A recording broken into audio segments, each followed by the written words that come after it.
بہاؤ۔ لدھیانے شہر کی آبادی تو اب دریا کنارے تک پہنچ گئی۔ جب آپ اس شہر سے چھپ چھپا کے آزادی کے دنوں میں نکلی تھیں تو شہر سے آگے دریا تک اونچی کھڑکھڑاتی بے رحم گھاس کھڑی تھی۔ دور کنارے کھڑے کھڑے دیکھا تھا جہاں سے آپ کشتی پہ بیٹھ کے دریا پار کرنے نکلے تھے، جب دریا کے بیچ بھنور میں کشتی پھنسی تھی اور ابا جی اور چچا سراج دریا میں اتر کے کشتی کو کھینچتے پار لائے تھے۔ جدھر آپ لوگوں کا کیمپ ان دنوں لگا تھا فلور میں، وہ جگہ بھی میں نے دیکھی۔ کوئی غور سے سنے تو 70 سال پرانی سسکیاں، چیخیں اور تڑپتی دکھی آوازیں اسی مہاجر کیمپ کی ہوا میں رکی اب بھی سنائی دیتی۔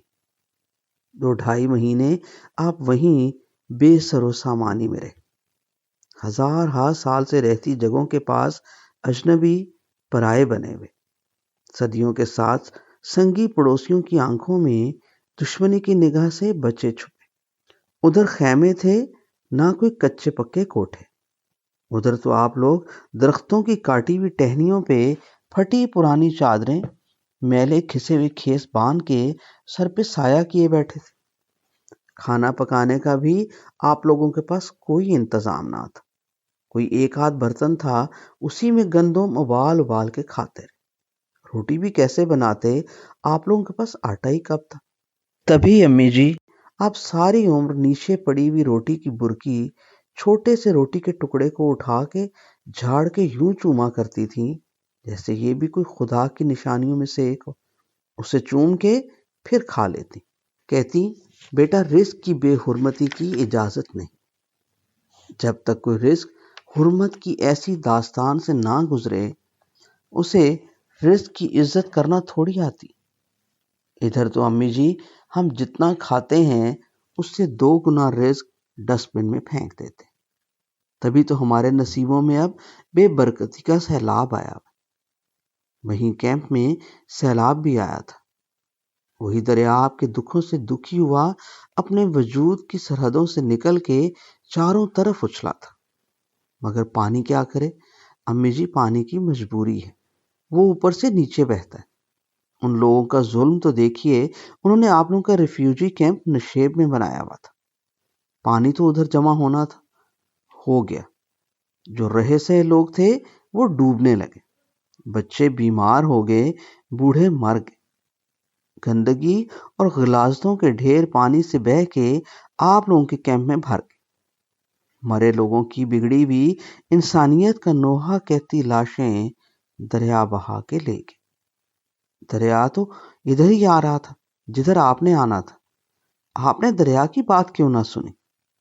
ہاں، آپ ٹھیک کہتی، ابا جی نے کہا بھی تھا پورے کنبے کو کشتی پہ بٹھا کے کہ دریا کی لہروں کے ساتھ چلتے جاؤ۔ دریا کا رخ سچا ہوتا ہے، وہ سچے پاکستان کی طرف ہی آ رہا تھا۔ حالانکہ وہ سچا دریا جانتا ہوگا کہ ہمارے ہی ایک حکمران نے ایک دن اس کا سودا کر دینا، دریا کو بیچ کھانا۔ شاید وہ آزادی کے دنوں میں اس لیے دکھ سے بھرا تھا، اس کا رخ سچا تھا، جیسے مسلمان کا سجدہ کعبہ کی طرف ہوتا۔ ادھر سے آتے سارے دریاؤں نے پاکستان کی طرف نہ سر جھکایا ہوا، مگر امی جی آپ لوگوں کے ہوتے ہوئے اس کے ساتھ وہ دوسرے دریا بھی لٹ گئے۔ راوی اور بیاس کا بھی ستلج کے ساتھ سودا کھا لیا گیا۔ ستلج تو بہتا ہی پاکستان کو سجدہ کرتے ہوئے ادھر ہی آ رہا تھا۔ ابا جی کے ایک بوڑھے چچا نے بات نہیں مانی، وہ بڑے تھے عمر میں۔ ابا جی کی ادھر نہیں چلی، ورنہ آپ اسی دن شاید دریا کے بیچ بیچ کشتی چلاتے پاکستان پہنچ جاتے۔ کیمپ میں چلے گئے، وہاں 2 مہینوں تک ٹرین نہ آئی تو لوگ اس پہ یوں چڑھ گئے جیسے گڑ کی بھیلی پہ چیونٹیاں۔ پھر ان دنوں ٹرینوں کی قسمت میں یہ تھوڑی لکھا ہوتا کہ وہ کبھی منزل پہ سالم پہنچ بھی جائیں گی۔ امی جی کتنی ہی گاڑیاں صرف لوگوں کے ادھڑے بدن، کٹے جسم، کاٹی ہوئی ٹانگیں، کلم ہوئے سر اور جسم سے دور پڑے ہاتھوں کو لیے خون میں دتھڑی ہوئی واہگہ سے ادھر لاہور ریلوے اسٹیشن پہ آئی تھی۔ آپ کی خوش نصیبی کہ آپ کی ٹرین لاہور پہنچ گئی۔ یہاں انہوں نے اترنے نہ دیا، گاڑی جڑاوالا کی طرف موڑ دی۔ ادھر امی جی آپ کا پورا کنبا اترا تھا، مگر ابا جی تو اس ٹرین پہ نہ آئے تھے۔ وہ ریفیوجی کیمپ کے سیکرٹری تھے، لوگوں کے انتظام اور انصرام میں لگے تھے۔ کہنے لگے جب تک ایک بھی مسلمان ادھر کیمپ میں ہے وہ اسے چھوڑ کے نہیں جائیں گے۔ خاک اور خون بھری ان دنوں آندھیوں میں بھی اپنے پورے کنبے کو وداع کر دیا، اللہ کی امان میں دے کر بھیج دیا۔ اللہ نے حفاظت تو پھر کرنی ہی تھی۔ خود 1.5 مہینے بعد وہاں کے سب لوگوں کو گاڑیوں پہ چڑھا کے آخری گاڑی کے ساتھ آئے۔ جڑاوالا میں انہوں نے آپ لوگوں کو ڈھونڈ لیا۔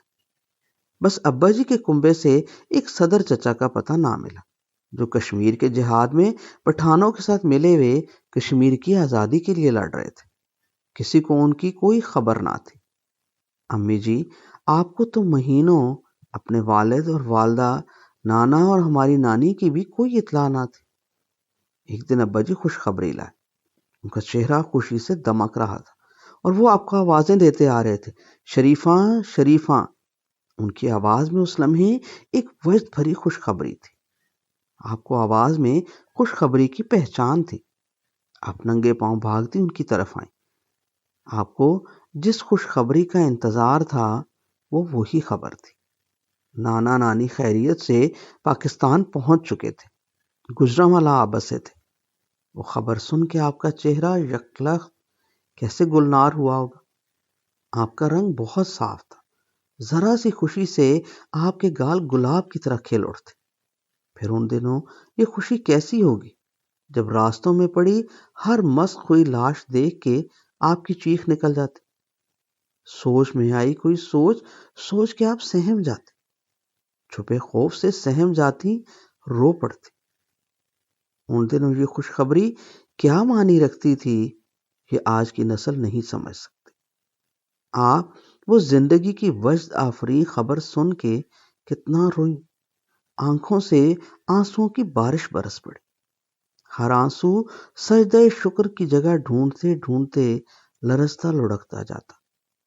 خوشی کے آنسو کتنے لطیف، نرم اور روشن ہوتے مجھے اس وقت یہ تھوڑی پتا تھا۔ آپ تو ہر خوشی پہ رو پڑتے۔ تبھی نادانی میں آپ سے پوچھ لیتا، امی جی خوشی میں روتی تھوڑی ہیں۔ آپ کے آنسو تیز ہو جاتے، جیسے پلکوں کے سجدے لمبے ہو گئے۔ آپ خوشی سے کپ کپاتے بلبلاتے ہونٹوں سے کہتی، پتر خوشی میں ہی تو روتے ہیں، یہی خوش دل آنکھوں کی چمک کا صدقہ ہے، ضروری ہے تاکہ خوشیاں برقرار رہیں، بڑھیں۔ آپ کے آنسو اور تیز ہو جاتے، چہرے کی نس نس سجدے شکر میں جھکی رہتی۔ ابا جی کی آنکھیں بھی ایسی ہی تھیں، وہ پاکستان کے نام سے ہی چھلک پڑتی۔ آقا صلی اللہ علیہ وآلہ وسلم کا نام نامی کوئی لے لیتا تو رو پڑتے، ان کے والدین کا ذکر شروع ہوتا تو رونے لگتے، ورنہ ساری عمر چوروں ڈاکوں کے پیچھے تلوار نکالے پڑے رہے۔ پاکستان بننے سے پہلے آپ بتایا کرتی تھی کہ تیرا ابا کہتا شریفاں ایک بار اپنے پاکستان پہنچ جائے، وہاں کوئی چوری چکاری نہیں ہونی، کسی نے کم نہیں تولنا، کسی نے دھوکہ نہیں دینا، کوئی جھوٹا گواہ نہیں ہونا، سچ پہن کے سب نے جینا ہے۔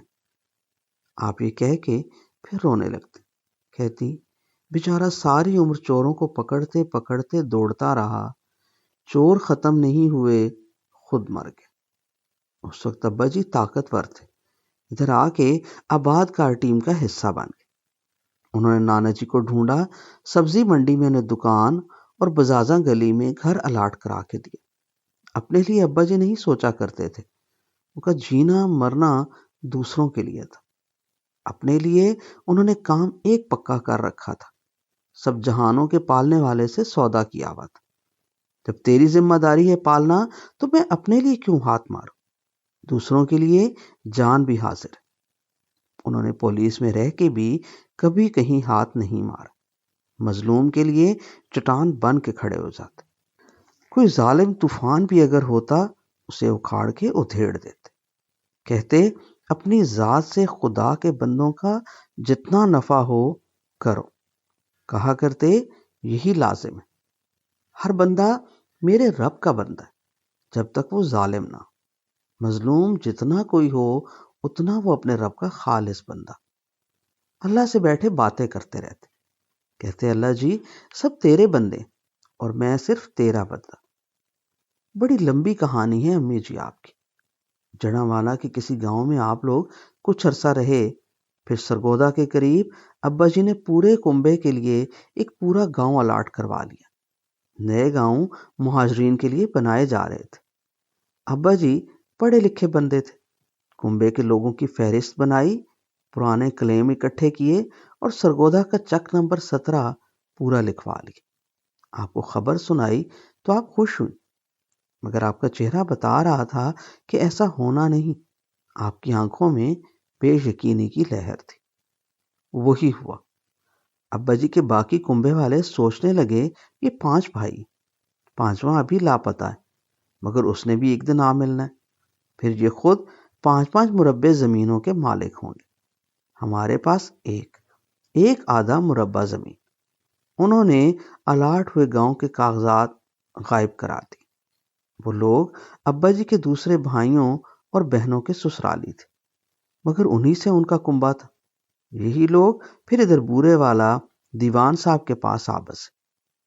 ابا جی غصے سے ہاتھ جھاڑ کے ان سب سے دور سیالکوٹ میں جا کر پھر پولیس کی وردی پہن کے ڈیوٹی پہ کھڑے ہو، اپنے لیے کہیں کوئی زمین نہ لی۔ امی جی قبرستان میں آپ کے ملتان سے آئے بڑے بھائی کے علاوہ سب آپ کے سسرالی تھے، اور میں ایک لمحے کو سوچ رہا تھا آپ نے اس خاندان میں آ کے ہم سب بہن بھائیوں کو ابا جی کے دوسرے بھائیوں کی اولاد سے کیسے الگ مقام دلوا دیا۔ یہ سب آپ کی وجہ سے ہوا امی جی۔ آپ کا جسد خاکی پکڑے آپ کے بیٹوں میں سب اپنے اپنے مقام پہ معتبر۔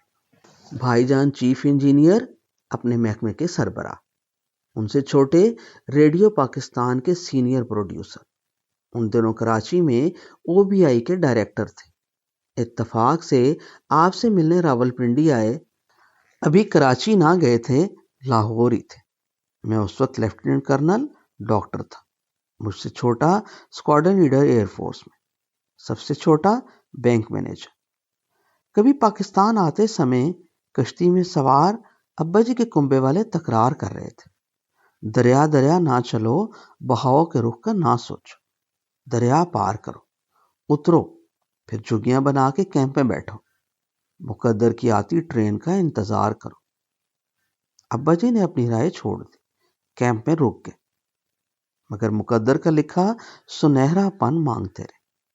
ابا جی نے دریا کا بہاؤ نہ بھولا، انہیں پتا تھا زندگی بھر کا لمبا سفر دریا بن کے جینا ہوتا، راہ کا ایک ایک پتھر چوم کے سرسراتے گزرنا پڑتا۔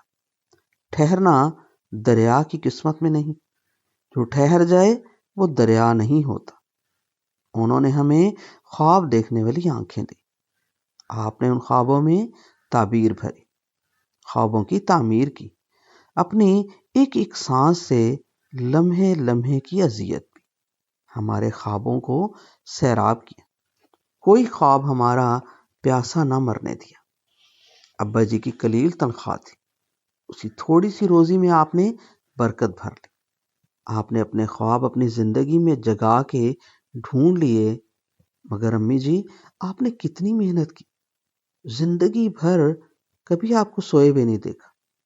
صبح آنکھ کھلتی آپ کام میں لگی، صبح کا ناشتہ بنا کے سب کو جگانے بھی خود آتے، اسکول کالج سے لوٹتا تو دیکھتا آپ دوپہر کے کھانا پکانے میں مہر، ساتھ میلے کپڑوں کا ڈھیر لگایا ہوا، کپڑے دھونے کا صابن بھی آپ ایک کنالی میں گھر پہ بناتی، سوڈا تیل جو بھی ڈالنا ہوتا ڈال کے اسے دہی کی طرح جما لی، کپڑے دھوتے وقت کپڑوں کو اس کنالی پہ ملتی، پھر کپڑوں کو ہاتھ میں لیے ڈنڈے سے یوں لگن اور عزم سے مارتی جیسے اپنے بچوں کے کپڑوں پہ لگے داغ دھبے ہی صرف نہیں دھونے، ان کے نصیبوں پہ صدیوں سے جمی گرد بھی اتار دینی۔ آپ کی آنکھوں میں وہ ساری تحریر لکھی ہوئی تھی، کوئی پڑھ سکتا تو پڑھ لیتا، ان بے رحم دنوں میں آنے والی خوش بختیوں کی پوری داستان آپ کے چہرے پہ لکھی ہوئی تھی۔ وہ داستان آنے والے وقتوں کی آپ تن تنہا لکھنے پہ لگی ہوئی تھی۔ امی جی، آپ نے یہ طاقت کہاں سے لی تھی؟ دیکھنے میں تو آپ اپنے پیروں میں ہمارے گندے میلے کپڑے پھیلائے انہیں پکڑ پکڑ کے ملتی رہتی، مل مل کے انہیں نکھارتی۔ کبھی دیکھتا امی جی آپ سلائی مشین لیے بیٹھی، بھائی جان تو آپ کی سلی ہوئی پتلونیں انجینئرنگ یونیورسٹی تک پہن کے جاتے رہے، کوئی کپڑا آپ ضائع نہ ہونے دیتے۔ تھوڑے سے تو کپڑے ہوا کرتے تھے آپ کے پاس، اپنے لیے 2 سوٹ بس۔ ہمارے لیے جو بھی کپڑا سیتی اسے مرنے نہ دیتی۔ کپڑوں کے بھی کئی جنم ہوتے ہیں، یہ میں نے آپ کے ہاتھ آئے کپڑوں میں دیکھا تھا۔ بڑوں کا کپڑا گھس جاتا تو اس کو چھوٹے کے کام لے آتی، قمیض کا کالر گھس کے پھٹ جاتا تو آپ اس کے ٹانکے کھول کے الٹ کے سی دیتی۔ کپڑے بد رنگ ہو جاتے، ان کے رنگ اڑ جاتے، آپ 2 چٹکی رنگ منگوا کے دیگچے میں اسے ابالتی، بدرنگے کپڑوں کو نیا رنگ دے دیتی، بے نور ہوئے کپڑوں کی زندگی میں نئی روح پھونک دیتی۔ رضائیاں آپ خود سیتی، سردیاں آنے سے پہلے آپ روئی دھنوا کے رضائیوں کو فرش پہ لٹا کے سوٹی مار مار کے روئی کو برابر کرتی، جیسے رضائیوں میں بھری ہوئی روئی کوئی شریر بچہ۔ رضائیوں کو پھر موٹی سوئی کے ساتھ سیتی جاتی، اس موٹی سوئی کو آپ گدوئی کہتی۔ مجھے لگتا آپ کے اندر گدوئی کی روح ہے، جو بڑے بڑے ٹانکے لگا کے روئی کے بے ربط طوفان کو باندھ لیتے۔ آپ کو رضائیوں کے نرم گداز لمس میں ٹانکے پروتے دیکھ کے سمجھ جاتا کہ سردیاں آنے والی۔ آپ رضائیوں میں نگندے ڈال رہی ہوتی، میں ان رضائیوں میں چھپتا کھیلتا پھرتا۔ سردیاں جانے لگتی، آپ پیٹی کھول کے رضائیوں کو دھوپ لگوا کے اس میں فنالین کی سفید گول گولیاں پھیلا کے تہ در تہ ان کو رکھ دیتی۔ آپ جدھر بھی کام میں لگی ہوتی، میں اپنا قاعدہ لیے آپ کے پاس مکھیوں کی طرح بھن بھناتا رہتا۔ قاعدہ کتاب کھولے آپ کے پاس بار بار آتا، امی جی یہ کیا ہے، یہ دیکھیں۔ آپ سے لفظ اور لفظوں کے اسرار سمجھتا رہتا۔ آپ ادھر سے اٹھ کے سارے دن کے بڑے برتنوں کو دھونے جاتی تو اپنا قاعدہ لیے ادھر آپ کے پاس جا بیٹھتا۔ امی جی آپ ایک ایک وقت میں 3 کام کیسے کر لیتی تھی؟ ادھر چولہے پہ ساگ پکنے چڑھایا ہوا، کھلے دالان میں رضائی پھیلا کے بچھائی ہوئی، روئی برابر کر کے نگندے ڈالنے کو، ادھر چوبچے پہ برتن بھی دھوئے جا رہے، اٹھ کے جا کے ہانڈی میں ڈوئی ہلاتی، بھاگ کے صابن لگے برتنوں کو دھونے لگتی۔ برتن بھی امی جی صابن سے آپ بعد میں دھونے لگی، پہلے تو چولہے کی راکھ سے دھوتی تھی۔ چولہے بھی سیالکوٹ میں گجرانوالے میں مٹی کے بنے ہوتے، ان میں آپ لکڑیاں یا پاتھیاں جلاتی تھی۔ مجھے یاد ہے جب دھواں پھیل جاتا آپ کیسے آنکھیں بند کر کے ہاتھ میں پھونکنی لے کر چولہے میں پھونک مارتی، چولہے میں دبے دھوئیں میں گم شرارے بھڑک جاتے۔ سردیوں میں یاد ہے امی جی آپ چولہے کے ارد گرد ہم بچوں کے لیے پٹسن کی بوریاں بچھا دیتی، ہم سب کی اپنی اپنی بوری تھی جو ہم آپ کے ارد گرد پھیلا کے بیٹھ جاتے۔ ہمارے آگے رکھی چینی کی پھولوں اور دھاریوں والی رنگ برنگی پیالیوں میں چولہے سے اتری ہوئی گرم ہانڈی سے ڈوئی بھر کے دال یا پکی ترکاری ڈال دیتے۔ ہم سب کی پیالیاں بھی آپ نے رنگ اور ڈیزائن کے فرق سے مخصوص کی ہوئی ہوتی، ہر کوئی اپنی اپنی پیالی لیے آپ کی ڈوئی میں آئی دال یا شوربہ آتے دیکھتا رہتا۔ اوپرے ٹوپی والے توے پہ ڈالی ہوئی روٹی میں نیچے آگ کے جلتے شعلوں کی بے آواز تپش ہوتی، شعلوں کے نیچے کرکراتے دہکتے لال کوئلوں اور قسمساتی حدت سے ہم ہماتی راکھ کا سیک ایسا ہوتا کہ دونوں ہاتھوں سے تھپ تھپا کے ڈالی ہوئی روٹی ایک دم سے مسکراتی ہوئی ابل کے اوپر آتی۔ امی جی اس روٹی کے ابھرنے اٹھنے اور آٹے کا رنگ کتھئی کرنے کی الگ دھیمی خوشبو آواز ہوتی تھی جس سے بھوک بڑھ جاتی۔ بس آپ روٹی کو 1-2 بار پلٹ کے چمٹے سے پکڑ کے چولہے کے شعلوں پہ محفوظ فاصلے پہ رکھ کے ایک بار توا ہٹا کے سیک دیتی، وہ روٹی پھول کے فٹ بال کی طرح گول کپا ہو جاتی، جسے دیکھ کے دل بھی گیند کی طرح اچھلنے لگتا۔ پھر جس کے چھابے میں روٹی کم ہوتی، آپ وہ روٹی اس کی چنگیر میں رکھ دیتی۔ امی جی، وہ آپ سے چولہے سے جڑ کے سردیوں کے دنوں کے گرم گرم کھانے آپ کے بعد کبھی نہیں کھائے۔ امی جی، اسکول کے بستے آپ خود ہمیں بنا کے دیتی، سارے بستے آپ کے سیے ہوئے ہوتے۔ ان دنوں اسکول میں بستے بیچنے کا رواج نہیں ہوا تھا۔ کتابیں لاتے ان کی جلد بندی کرنا آپ نے ہمیں سکھا دی تھی۔ پھر خود ہی کتابوں کو سینے والا سوا لے آیا تھا، موٹے دھاگے سے اپنی کتابیں سیتا، ان کی جلد کے گتے کاٹتا، ان پہ رنگین مومی چکنے رنگ برنگے ابری کاغذ لگا کے جلدیں لگاتا۔ سریش کو پرانے گھی کے ڈبے میں پکا کے گتا کاغذ جوڑنے کی گوند بنانے کی ترکیب بھی امی جی آپ نے بتائی تھی۔ کاپیوں پہ کاغذ چڑھانا بھی آپ نے سکھایا تھا۔ سردیوں میں ہمارے سویٹر آپ کے بنائے ہوئے ہوتے۔ چلتے پھرتے آپ کسی کا بٹن ٹوٹا قمیض کے دیکھتی تو بھاگ کے سوئی دھاگے کا ڈبہ اٹھا کے لے آتی۔ میرا پتر، یہ بٹن کیسے ٹوٹا؟ کسی سے لڑائی تو نہیں کی؟ سیدھا کھڑا ہو، گردن اوپر کر، ہل نہ، بس بیٹھ، بٹن لگا دوں پھر ہلے، سوئی نہ چبھ جائے میرے چاند کو۔ آپ کھڑے کھڑے امی جی ہماری قمیضوں کے ٹوٹے بٹن لگا دیتی۔ جرابیں سردیوں میں اون کی آپ نے خود سلائیوں سے بنی ہوئی ہوتی ہماری۔ امی جی، ویسی جرابیں پھر ساری زندگی نہیں ملی۔ امی جی، آپ اتنا کچھ کیسے کر لیتی تھی؟ آپ کسی دریا کا کوئی جنم تو نہیں تھی جو اپنا بہاؤ نہ بھولا ہو؟